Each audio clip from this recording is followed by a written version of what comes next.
Hi friends, today our topic is DWDM. Again, DWDM architecture consists of multiplexer, demultiplexer, OEDM, OLA, and transponders. Multiplexer multiplexes different wavelengths. Demultiplex different wavelengths. OEDM for adding and dropping frequency or wavelength. OLA for compensates losses. Necessity of DWDM. Major issues in optical network like attenuation, dispersion. So optical communication having very limitation of speed and distance. In DWDM systems, we use EDFA which compensates issues of loss. DWDM architecture consists of multiplexer, demultiplexer, OEDM, OLA and transponders. What is necessity of DWDM? Major issues are attenuation and dispersion. So optical communication having some limitation of speed and distance. In DWDM, we use EDFA which compensates issue of losses, attenuation. Sometimes we use regenerators in optical network to compensate losses. But in case of DWDM, we use EDFA. It compensates loss after every 100 km. In normal optical network, we have used to compensate loss by using regenerators. But in DWDM, we use the EDFA here. In order to implement 100 Gbps network, there is requirement of fast physical network. A normal optical network cannot support such bandwidth for more than 500 meter. Normal optical network cannot support such bandwidth like 100 Gbps for more than 500 meter. So in order to implement 100 Gbps network, we need fast physical layer. DWDM drives light into different wavelengths. Here very less channel spacing between two channels. There is channel spacing very less, 0.2 nanometer.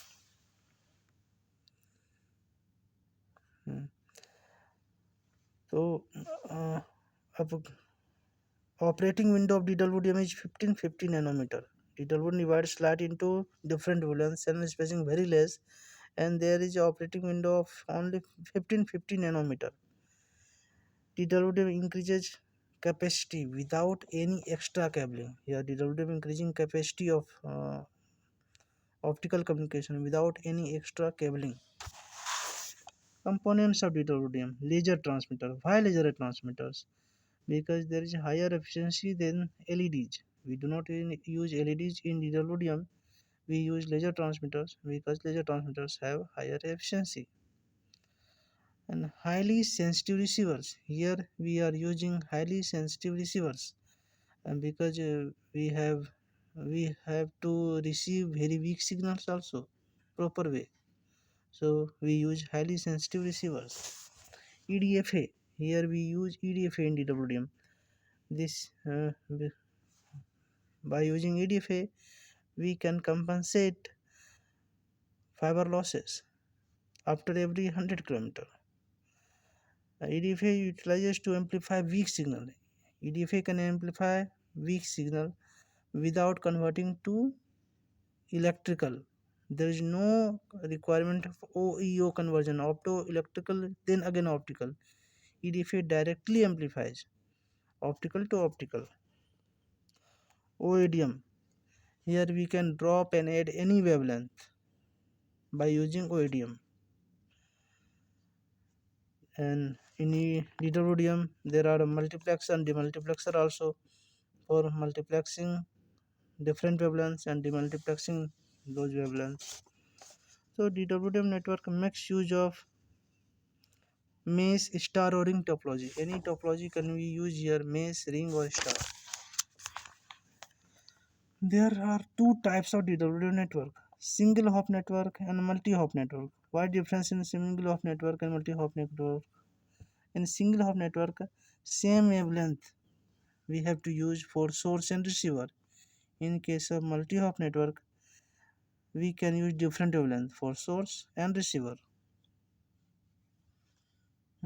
In the multi-hop network, we can use in DWDM. In case of DWDM, for trans and receive, we can use different wavelength. Normally, we use same wavelength, but in case, but if we can change trans and receive frequency, we can change.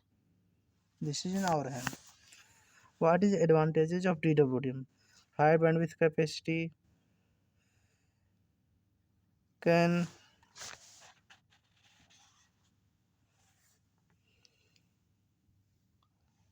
signal having different data rates, client signal having different data rates,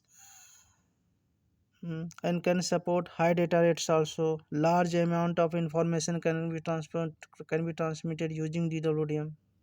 So there are many advantages of DWDM. First, high bandwidth capacity, can handle any data rate, can handle high data rate also. A large amount of information can be transmitted using DWDM. Thank you.